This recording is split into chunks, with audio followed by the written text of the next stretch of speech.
Hello lawyers. In this short video, we will discuss the Supreme Court rules of 2013. This is only an introduction to the Act. It is lecture number 1.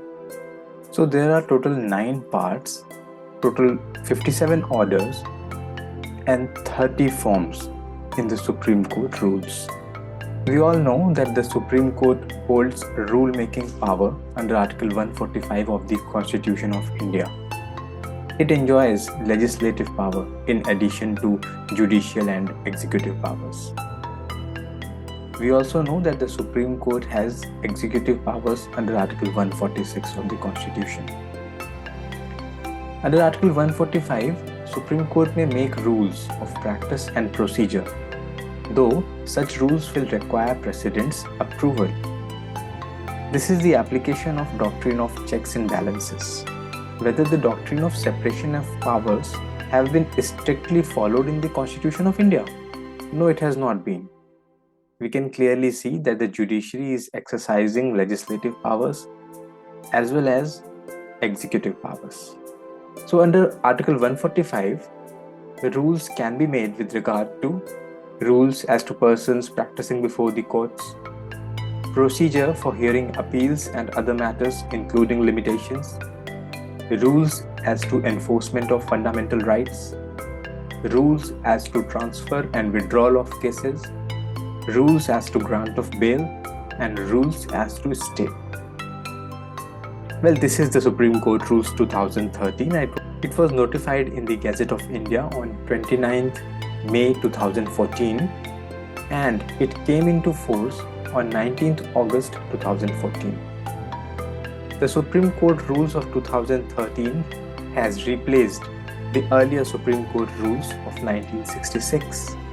Now these are a brief of parts. Part 1 is general. Part 2 comprises of appellate jurisdiction. Part 3 is original jurisdiction. Part 4 is review. Part 5 costs and taxation. Part 6 miscellaneous. Part 7 destruction of records. Part 8 repeal, and Part 9 is schedules. Order 1 is interpretation. It contains of definitions. Rule 1, Clause 1 of the Order 1 says that these rules may be cited as the Supreme Court Rules 2013. Clause 2 of the Rule 1 says that they shall come into force on such date as the Chief Justice of India may, by notification in the official gazette, appoint, and different dates may be appointed for different provisions of these rules. Now to Rule 2, this is definition clause. Rules A to Rules R. First set is of AAAs, advocate, AOR, and the appointed day. Who is an advocate? Advocate means a person whose name is entered on the roll of advocates, prepared and maintained by a state bar council under the Advocates Act of 1961. Who is an advocate on record? Advocate on record means an advocate who is entitled under these rules to act as well as to plead for a party in the court. Third is appointed day. Appointed day means the date on which these rules shall come into force. Now let's come to the 5 C's: Chief Justice, Code, Constitution, Court, this court, court appealed from. Chief Justice. Chief Justice means the Chief Justice of India and includes a judge appointed under Article 126 of the Constitution to perform the duties of the Chief Justice. Code means the Code of Civil Procedure or the Code of Criminal Procedure, as the case may be. Constitution means the Constitution of India. Court and this court means the Supreme Court of India. Court appealed from includes a tribunal or any other judicial body from which an appeal is preferred to the court. Now let's come to the definition of High Court. High Court means as respects anything done before the commencement of the Constitution. A High Court within the meaning of Section 219 of the Government of India Act 1935. as respects anything done or to be done after the commencement of the Constitution, a High Court established by or recognized under the Constitution. Next is judge. Judge means a judge of the court. Judgment. Judgment includes decree, order, sentence, or determination of any court, tribunal, judge, or judicial officer. What is prescribed? Prescribed means prescribed by or under these rules. What is record?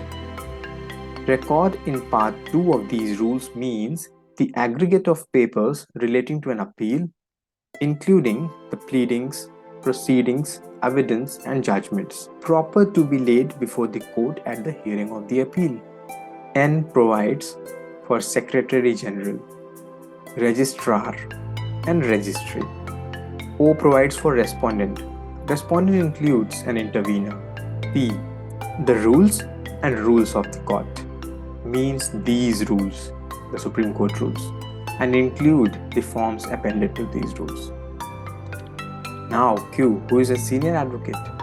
Senior advocate means any advocate so designated under subsection 2 of section 16 of the Advocates Act of 1961. And all such advocates whose names were borne on the roll of the senior advocates of the court immediately before the commencement of Chapter 3 of the Advocates Act 1961. The last definition is of taxing officer. Taxing officer means the officer of the court whose duty is to tax costs of proceedings in the court. Now see what's this clause 2 of Rule 2. It says, the General Clauses Act 1897 shall apply for the interpretation of these rules as it applies for the interpretation of an Act of Parliament. So it is basically application of General Clauses Act to those definitions which are not available in these rules. Now Rule 3 talks about these steps which has to be taken in registry, where by these rules or by any order of the court, any step is required to be taken in connection with any cause, appeal, or matter before the court. The step shall, unless the context otherwise requires, be taken in the registry. What is Rule 4? Where any particular number of days is prescribed by these rules or is fixed by an order of the court, in computing the same, the day from which the said period is to be reckoned shall be excluded. And if the last day expires on a day when the court is closed, that day and any succeeding days on which court remains closed shall also be excluded. So Rule 4 is exclusion. So this is it for today. If you like the video, please subscribe to the channel. Thank you very much.